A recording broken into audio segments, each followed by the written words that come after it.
ओम शांति। आज 27 मई 2020 की साकार मुरली में प्रश्न है कि बाप कौन सी ताकत नहीं दिखाते, लेकिन बाप के पास जादूगरी अवश्य है। मनुष्य समझते हैं भगवान तो ताकतमंद है, वो मरे हुए को भी जिंदा कर सकते हैं, परंतु बाबा कहते हैं ये ताकत मैं नहीं दिखाता। बाकी कोई नौधा भक्ति करते हैं तो उन्हें साक्षात्कार करा देता हूँ, और ये भी ड्रामा में नूंद है। साक्षात्कार कराने की जादूगरी बाप के पास है, इसलिए कई बच्चों को घर बैठे भी ब्रह्मा व श्री कृष्ण का साक्षात्कार हो जाता है। बाबा ने कहा कि साक्षात्कार कराने की जादूगरी, अपने आप को निरहंकारी, बाबा इतना ज्यादा निरहंकारी स्थिति में रहते हैं कि निरहंकारी के राजा ही हैं, ऑफ कोर्स निरहंकार के। वो कहते हैं कि सिर्फ क्या जादूगरी है साक्षात्कार की, मतलब वो चीज जो असंभव है। कोई चीज सामने दिख जा रही है इन स्थूल नेत्रों से, बिना किसी प्रोजेक्टर के, बिना किसी कैमरा के, बिना किसी फ्लैशलाइट के। बस बाबा की वो जादूगरी और शक्ति है, उसको ये जादूगरी कह के एक हल्के फुल्के वे में टाल देता है ना। लेकिन वो दिखाता नहीं है, लेकिन ऐसा नहीं उसमें वो है नहीं, तो वो प्रैक्टिकली में भगवान है। ये चीज रियलाइज करना है। आज का गीत है कौन आया मेरे मन के द्वारे। बाबा कहता है मीठे बच्चे, निश्चय ज्ञान योग से बैठता है, साक्षात्कार से नहीं। किसी को दिख गया, बाबा का साक्षात्कार हो गया, ब्रह्मा बाबा का साक्षात्कार हो गया, कृष्ण का हो गया, बाबा कहते उससे कुछ होगा नहीं, अगले सेकंड फिर वही काम करेंगे। मनुष्य आत्मा है ना, साक्षात्कार की ड्रामा में नूंद है, बाकी उससे कभी किसी का कल्याण नहीं हो सकता। कल भी बाबा ने साक्षात्कार की बात की थी। अच्छा, बाबा कहते हैं ओम शांति। ये बच्चों के अनुभव का गीत है कि कौन आया मेरे मन के द्वारे। अब सत्संग तो बहुत है, और खास भारत में तो ढेर सत्संग है, अनेक मतांतर है। वास्तव में वो कोई सत्संग नहीं है, सत्य संग, यानी सत्य का संग। बुद्धि संग करती है, कभी भी कंपेनियनशिप बुद्धि से होता है। शरीर तो केवल मिलने का क्या है, एक माध्यम, मीडियम है, नहीं तो कंपेनियन तो हमारी बुद्धि में होता है, मन में, दिल में कोई चढ़ता है ना। बाबा कहते हैं सत्य का संग एक होता है। बाकी तुम वहां किसी विद्वान आचार्य पंडित का मुंह देखेंगे, बुद्धि उस तरफ जाएगी। यहाँ फिर अनोखी बात है, ये सत्संग एक ही बार इस संगम युग पर होता है। ये तो बिल्कुल नई बात है, और उस बेहद के बाप का शरीर तो कोई है नहीं। कहते हैं मैं तुम्हारा निराकार शिव बाबा हूँ। तुम और सत्संगों में जाते हो तो शरीरों को ही देखते हो, शास्त्र याद करके फिर वो सुनाते रहते हैं। अनेक प्रकार के शास्त्र हैं, वो तो तुम जन जन्मांतर सुनते आए हो, है ना। लेकिन यहाँ देखते ब्रह्मा बाबा को थे, और बुद्धि कहाँ जाती है, शिव बाबा की तरफ। या सेंटरों पे दीदियां पढ़ रहे हैं मुरली, या यूट्यूब पे सुन रहे हैं, बुद्धि कहाँ है, पढ़ाने वाला बाप है। तो अब ये है नई बात, बुद्धि से आत्मा जानती है। बाप कहते हैं मेरे सिके लधे बच्चे, हे मेरे सालिग्रामों, तुम बच्चे जानते हो 5000 वर्ष पहले इस शरीर द्वारा बाबा ने पढ़ाया था। तुम्हारी बुद्धि एकदम दूर चली जाती है, तो बाबा आया है। बाबा अक्षर कितना मीठा है ना। बाबा एक अक्षर नहीं, बाबा खुद में ब्रह्मांड है। जैसे हाँ, आपने किसी को बोला हाँ, हाँ खुद में क्या है, वाक्य है। तो बाबा जो शब्द है, ये बाबा शब्द खुद में ब्रह्मांड है। बाबा खुद में ब्रह्मांड है। बाबा कहते हैं बुद्धि से आत्मा जानती है कि बाप कहते हैं मेरे सिके लधे बच्चों, है ना। तुम्हारी बुद्धि एकदम दूर चली जाती है, तो बाबा आया है, और बाबा अक्षर कितना मीठा है। अब ब्रह्मा मुख कमल से बाबा जब कहते हैं मेरे मीठे बच्चों, तो आवाज तो ब्रह्मा शरीर की आ रही है, जो ब्रह्मा बाबा का बाजा है उसी की आवाज बज रही है ना। लेकिन बुद्धि से समझना है कि इस समय शिव बाबा कह रहा है। दिखता तो शिव बाबा तब भी नहीं था, वो है मात पिता। कोई भी सुनेंगे तो कहेंगे पता नहीं इन्हों के मात पिता कौन है। बरोबर वो साक्षात्कार कराते हैं तो उसमें भी वो मूंझते हैं, कभी ब्रह्मा को कभी कृष्ण को देख लेते हैं, तो विचार करते हैं कि ये क्या है। ब्रह्मा का भी बहुतों को घर बैठे साक्षात्कार हो जाता है। अब ब्रह्मा की तो कभी कोई पूजा करते नहीं है, कृष्ण आदि की तो करते हैं, फिर भी ब्रह्मा को तो कोई जानते भी नहीं होंगे। प्रजापिता ब्रह्मा तो अब आया है, ये है प्रजापिता। बाप बैठ समझाते हैं कि सारी दुनिया पतित होकर, तो जरूर ये भी बहुत जन्मों के अंत में पतित ही ठहरे ना। कोई भी पावन नहीं है, इसलिए कुंभ के मेले पर, हरिद्वार गंगा सागर के मेले पर जाते हैं, समझते हैं स्नान करने से पावन बन जाएंगे। लेकिन ये नदियां कोई पतित पावनी थोड़ी हो सकती हैं। नदियां तो निकलती हैं सागर से। वास्तव में तुम सभी हो ज्ञान गंगाएं, महत्व तो तुम्हारा ही है। तुम ज्ञान गंगाएं जहां तहां मानो निकलती हो, वो लोग फिर दिखलाते हैं। जैसे तीर मारा और गंगा निकली, तीर मारने की कोई बात नहीं होती। ये ज्ञान गंगाएं देश देशांतर जाती हैं।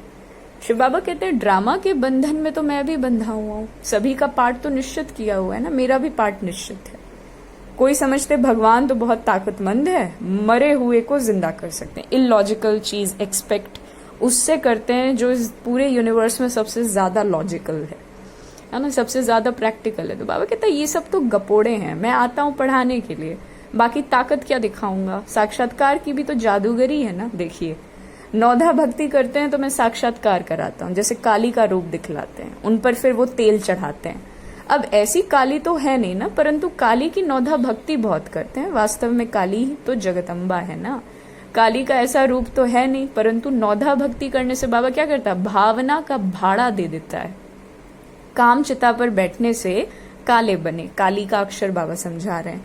अब ज्ञान चिता पर बैठकर गोरे बनते हैं। जो काली अब जगदम्बा बनी है, एक लाइन काफी एक्सप्लेन करने के लिए, वो साक्षात्कार कैसे कराएगी। जो अब जगदम्बा बनी है काली, वो काली साक्षात्कार कैसे कराएगी। वो तो अभी बहुत जन्मों के अंत वाले जन्म है, देवताएं तो अभी है नहीं, तो वो क्या साक्षात्कार कराएंगे। बाबा हम सबकी बहुत अच्छे से प्यार से बेइज्जती कर रहा है कि तुम क्या साक्षात्कार कराएंगे, तुम देवता थोड़ी हैं अभी।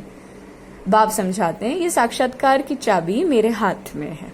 अल्पकाल के लिए भावना पूरी करने के लिए साक्षात्कार करा देता हूँ, परंतु वो कोई मेरे से नहीं मिलते। मिसाल एक काली का देते हैं, इस रीति बहुत है, हनुमान, गणेश आदि। भल सिख लोग भी गुरु नानक की बहुत भक्ति करते हैं, तो बाबा कहते हैं उन्हें भी साक्षात्कार हो जाएगा, परंतु वो तो नीचे चले आते हैं ना। गुरु नानक देव क्या है, आज गुरु नानक देव थोड़ी हैं वो। बाबा बच्चों को दिखलाते हैं, देखो ये गुरु नानक की भक्ति कर रहे हैं, साक्षात्कार फिर भी मैं कराता हूँ। वो कैसे साक्षात्कार कराएंगे, उनके पास साक्षात्कार कराने की चाबी थोड़ी है। ये बाबा कहते हैं मुझे विनाश स्थापना का साक्षात्कार भी उस बाबा ने ही तो कराया, ये ब्रह्मा बाबा कह रहे हैं। परंतु साक्षात्कार से कोई कभी कल्याण नहीं हो सकता। ऐसे तो बहुतों को साक्षात्कार होते थे, आज वो है नहीं। बहुत बच्चे कहते हैं हमको जब साक्षात्कार हो तो निश्चय बैठे, परंतु निश्चय साक्षात्कार से नहीं हो सकता। निश्चय बैठता है ज्ञान और योग से। 5000 वर्ष पहले भी मैंने कहा था कि ये साक्षात्कार मैं कराता हूँ। मीरा ने भी साक्षात्कार किया, ऐसे नहीं कि आत्मा वहां चली गई, नहीं, बैठे बैठे साक्षात्कार कर लेते हैं, लेकिन मेरे को नहीं प्राप्त कर सकते। बाप कहते हैं कोई भी बात का संशय हो, जो भी ब्राह्मणियां यानी टीचर्स हैं उनसे पूछो। ये तो जानते हो बच्चियां भी नंबरवार हैं, नदियां भी नंबरवार होती हैं, कोई तो तालाब भी है बहुत गंदा बासी पानी आता है। देखिए बाबा कंपेयर कर रहा है, वहां भी श्रद्धा भाव से मनुष्य चले जाते हैं। वो तो है भक्ति की अंधश्रद्धा, इशारा दे दिया बाबा ने। कोई तालाब है, कोई बहुत गंदा बासी पानी है ना। बच्चियां भी नंबरवार हैं और नदियां भी नंबरवार हैं, तो वो है भक्ति की अंधश्रद्धा। कभी भी कोई से भक्ति छुड़ानी नहीं है, जब ज्ञान में आ जाएंगे तो भक्ति अपने आप छूट जाएगी, प्रैक्टिकल बात। बाबा भी नारायण का भक्त था। चित्र में देखो लक्ष्मी दासी बनकर नारायण के पांव दबा रही है, तो ये बिल्कुल अच्छा नहीं लगा। सत्युग में ऐसा नहीं होता। तो मैंने एक आर्टिस्ट को कहा कि लक्ष्मी को इस दासीपनी से विदाई दे दो। ब्रह्मा बाबा कह रहे हैं बाबा भक्त तो था, परंतु ज्ञान थोड़ी था। भक्त तो सभी हैं, हम तो बाबा के बच्चे मालिक हैं। ब्रह्मांड का भी मालिक बच्चों को बनाते हैं। कहते हैं मैं तुमको राज्य भाग्य देता हूँ। ऐसा बाबा कभी देखा? उस बाप को पूरा याद करना है। उनको तुम्हें आंखों से नहीं देख सकते हैं, उनसे योग लगाना है। याद और ज्ञान भी बिल्कुल सहज है। बीज और झाड़ को जानना है। तुम उस निराकारी झाड़ से साकारी झाड़ में आए हो। बाबा ने साक्षात्कार का राज भी समझाया, झाड़ का राज भी समझाया, कर्म अकर्म विकर्म की गति भी बाबा ने समझाई। बाप, टीचर, गुरु तीनों से ही शिक्षा मिलती है। अभी बाबा कहते हैं मैं तुमको ऐसी शिक्षा देता हूँ, ऐसे कर्म सिखलाता हूँ जो तुम 21 जन्म सदा सुखी बन जाते हो। टीचर जब शिक्षा देते हैं ना, तो गुरु लोग भी पवित्रता की ही शिक्षा देते हैं अथवा कथाएं सुनाते हैं, परंतु धारणा नहीं होती बिल्कुल। यहाँ तो बाप कहते हैं अंत मति सो गति। मनुष्य जब मरते हैं तो भी कहते हैं राम राम कहो तो बुद्धि उस तरफ चली जाती है। अभी बाप कहते हैं तुम्हारा साकार से योग छूटा, अब मैं तुमको बहुत अच्छे कर्म सिखलाता हूँ। श्री कृष्ण का चित्र देखो, पुरानी दुनिया को लात मारते हैं और नई दुनिया में आते हैं। तुम भी पुरानी दुनिया को लात मारकर नई दुनिया में जाते हो ना, तो तुम्हारी नर्क के तरफ है लात और स्वर्ग की तरफ है मुंह। शमशान में भी अंदर जब घुसते हैं तो मुर्दे का मुंह उस तरफ कर देते हैं और लात फिर पीछे की तरफ दिखाते हैं। बाबा भी क्या कहते हैं, देह को जीते जी क्या करो, मारो, जीते जी मर जाओ। आप हुए मर गई दुनिया। मुख हो सत्युग की तरफ और लात हो कलयुग की तरफ साफ। तो ये चित्र भी ऐसा ही बना है। मम्मा बाबा और तुम बच्चे, तुमको तो मम्मा पापा को फॉलो करना पड़े जो उनकी गद्दी पर बैठो। राजा के बच्चे प्रिंस प्रिंसेस कहलाते हैं ना, और तुम जानते हो हम भविष्य में प्रिंस प्रिंसेस बनते हैं। ऐसा कोई बाप टीचर होगा जो तुमको ऐसे कर्म सिखलाएगा? तुम सदा काल के लिए सुखी बनते हैं, ये शिव बाबा का वर है, वरदान है। वो आशीर्वाद करते हैं, ये नहीं करते। हमारे ऊपर उनकी कृपा है। सिर्फ कहने से कुछ नहीं होता, तुमको सीखना होता है। सिर्फ आशीर्वाद से तुम ये नहीं बन जाएंगे। ये भी बाबा हमको लायक बनाने वाली बात कह रहा है। उसकी मत पर चलना पड़ेगा। अपनी शक्ति कभी दर्शाता नहीं है कि उसको याद करने से ही हम वो बन रहे हैं, है ना। लेकिन चाहता है बुद्धि की एकाग्रता तो स्वयं आएगी ना, भटकाव स्वयं बंद होगा। ज्ञान और योग की धारणा करनी है। बाप समझाते हैं मुख से राम राम कहना भी आवाज हो जाता है। तुमको तो वाणी से परे जाना है, चुप रहना है। खेल भी बहुत अच्छे अच्छे निकलते हैं। अनपढ़े को बुद्धू कहा जाता है। बाबा कहते हैं कि अब सभी को भूल कर तुम बिल्कुल बुद्धू बन जाओ। मैं जो तुमको मत देता हूं उस पर चलो। परम धाम में तुम सभी आत्माएं बिना शरीर के रहती हो, फिर यहाँ आकर शरीर लेती हो। जब तब जीव आत्मा कहा जाता है। आत्मा कहती है मैं एक शरीर छोड़कर दूसरा लेती हूँ। तो बाप कहते हैं मैं तुमको फर्स्ट क्लास कर्म सिखलाता हूँ। टीचर पढ़ाते हैं, इसमें ताकत की क्या बात है। साक्षात्कार कराते हैं, इसको जादूगरी कहा जाता है। मनुष्य से देवता बनाना, ऐसी जादूगरी कोई कर ना सके। बाबा सौदागर भी है, पुराना लेकर नया देते हैं। इनको पुराना लोहे का बर्तन कहा जाता है।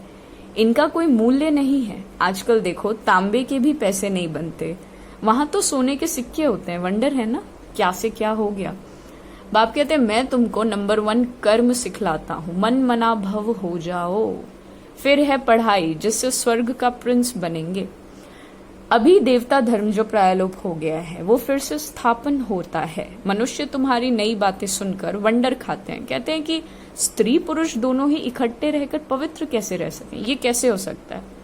बाबा तो कहते हैं भल इकट्ठे रहो, नहीं तो मालूम कैसे पड़ेगा कि तुम्हारी प्योरिटी की लेवल कहाँ तक है। क्या तुम दूर दूर रहने से वो प्योरिटी को रखते हैं? और मन की जो बाबा एक मन की प्योरिटी, कोई लड़का लड़की बात कर लिया और आपके दिमाग में आ गया अरे कुछ गलत ही चल रहा है, ये खुद में एक बहुत बड़ी अपवित्रता है। ये खुद में एक बहुत बड़ी अपवित्रता है। ये सोच लेना कि कुछ गड़बड़ है, ये सटल इम्प्योरिटी। इस चीज को समझना है।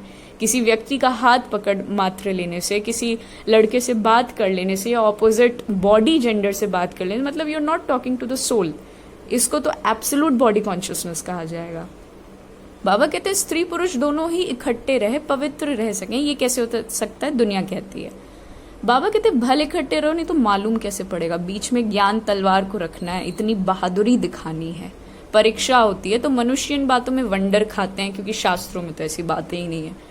यहाँ तो प्रैक्टिकल में मेहनत करनी पड़ती है। गंधर्व विवाह की बात यहाँ ही होती है। अभी तुम पवित्र बनते हो तो बाबा कहते हैं बहादुरी दिखलाओ, सन्यासियों के आगे सबूत दो। समर्थ बाबा ही सारी दुनिया को पावन बनाता है। बाप कहते हैं भल साथ में रहो, सिर्फ नंगन नहीं होना है। ये सभी युक्तियां हैं, बड़ी जबरदस्त प्राप्ति है। सिर्फ एक जन बाबा के डायरेक्शन पर पवित्र रहना है। योग और ज्ञान से एवर हेल्दी बनते हैं 21 जन्मों के लिए। इसमें मेहनत है ना। ब्रह्मा बाबा की अगर सोच इतनी नीच होती है कि कोई लड़का लड़की आपस में बात कर ले तो वो खुद में एक अपवित्रता है, तो कभी गंधर्वी विवाह नहीं कराता। वो त्रिकालदर्शी था, उसकी बात तो खैर हमें करनी ही नहीं चाहिए। उसके लेवल तक पहुंचना ये अपने आप में एक बहुत बड़ी प्राप्ति है। बाबा कहता है योग और ज्ञान से एवर हेल्दी बनते हैं 21 जन्मों के लिए। इसमें मेहनत है ना। तुम हो शक्ति सेना, माया पर जीत पहनकर जगत जीत बनते हो। सभी थोड़े ही बनेंगे। जो बच्चे पुरुषार्थ करेंगे वही ऊंच पद पाएंगे। तुम भारत को ही पवित्र बनाकर फिर भारत पर ही राज्य करते हो। लड़ाई से कभी सृष्टि की बादशाही नहीं मिल सकती, ये वंडर है। इस समय सब आपस में लड़कर खलास हो जाते हैं, मक्खन भारत को मिलता है। दिलाने वाली है वंदे मातरम, मेजॉरिटी माताओं की तो है ना।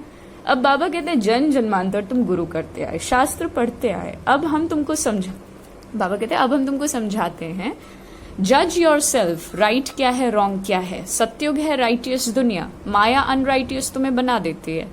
अब भारतवासी इररिलीजियस बन पड़े हैं तो रिलीजन तो है ही नहीं, इसलिए माइट नहीं रही। इररिलीजियस, अनराइटियस, अनलॉफुल, इंसॉल्वेंट बन पड़े हैं। देखिए हर एक वाक्य का, हर एक शब्द खुद में एक वाक्य है।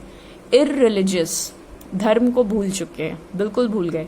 अनराइटियस, अपनी आइडेंटिटी भूल गए, आत्मा के स्वधर्म को भूल चुके हैं। बॉडी कॉन्शियस होकर के सोल कॉन्शियसनेस को भूल चुके हैं। अनलॉफुल है ना, अनलॉफुल मतलब कर्मों की गति को, कर्मों के हिसाब किताब को, जो कर्मों के कॉन्सिक्वेंस हैं उनको भूल चुके हैं। इंसॉल्वेंट, ये सारी चीजें हो गई तो प्योरिटी का तो कोई दूर दूर तक सवाल ही नहीं है, तो मिलावट आ गई है। अब बेहद का बाब है इसलिए बेहद की बातें समझाते हैं। कहते हैं फिर तुमको रिलीजियस एंड मोस्ट पावरफुल बनाता हूँ। स्वर्ग बनाना तो पावरफुल का काम है ना, परंतु है गुप्त। इनकॉग्निशो वॉरियर्स हैं, यानी गुप्त वॉरियर्स हैं। बाप का बच्चों पर बहुत प्यार रहता है ना, मत देते हैं। बाप की मत, टीचर की मत, गुरु की मत, सोनार की मत, धोबी की मत, इसमें सभी मतें आ जाती हैं। विचार सागर मंथन की बात है। अच्छा, मीठे मीठे सकिलधे बच्चों प्रति माता पिता बाप दादा का याद प्यार और गुड मॉर्निंग। रूहानी बाप के रूहानी बच्चों को नमस्ते। हम रूहानी बच्चों की रूहानी बाप दादा को याद प्यार, गुड मॉर्निंग और नमस्ते नमस्ते। ऑफ कोर्स धारणा के लिए बाबा ने वही कहा कि इस अंतिम जन्म में बाप के डायरेक्शन पर चलकर घर गृहस्थ में रहते हुए तुम्हें पवित्र रहने की जो बहादुरी है वो दिखाओ। जरा बहादुरी दिखानी है, श्रीमत पर सदा श्रेष्ठ कर्म करने हैं, वाणी से परे जाना है, जो कुछ पढ़ा व सुना है उसे भूलकर बाप को याद करना है। वरदान है अतीन्द्रिय सुख के अनुभवी भव। अतीन्द्रिय सुख मतलब फिजिकल सेंसेस, यानी टच से, कोई चीज देख के, सुन के, कोई चीज बोल करके, खा के, सूंघ के, टेस्ट करके, इन सब चीजों पर बॉडी की डिपेंडेंसी ना हो, खुश होने की डिपेंडेंसी ना हो, सॉरी, मतलब किसी भी फिजिकल आइटम पर आपके मन की खुशी अगर डिपेंडेंट नहीं है तो अतीन्द्रिय सुख, तो वो होगा शुभ चिंतन द्वारा ज्ञान सागर में समाने वाले अतीन्द्रिय सुख के अनुभवी भव। जैसे सागर के अंदर रहने वाली जीव जंतु सागर में समाये हुए रहते, बाहर नहीं निकलना चाहते। मछली भी पानी के अंदर ही रहती है, सागर व पानी ही उसका संसार होता है। ऐसे आप बच्चे भी शुभ चिंतन द्वारा ज्ञान सागर बाप में सदा समाये रहो। जब तक सागर में समाने का अनुभव नहीं किया तब तक अतीन्द्रिय सुख के झूले में झूलने का, सदा हर्षित रहने का अनुभव नहीं कर सकेंगे। सदा मतलब कांस्टेंट। इसके लिए स्वयं को एकांतवासी बनाओ, अर्थात सर्व आकर्षण के वाइब्रेशन से अंतर्मुखी बनो। स्लोगन है अपने चेहरे को ऐसा चलता फिरता म्यूजियम बनाओ जिसमें बाप बिंदु दिखाई दे। ओम शांति।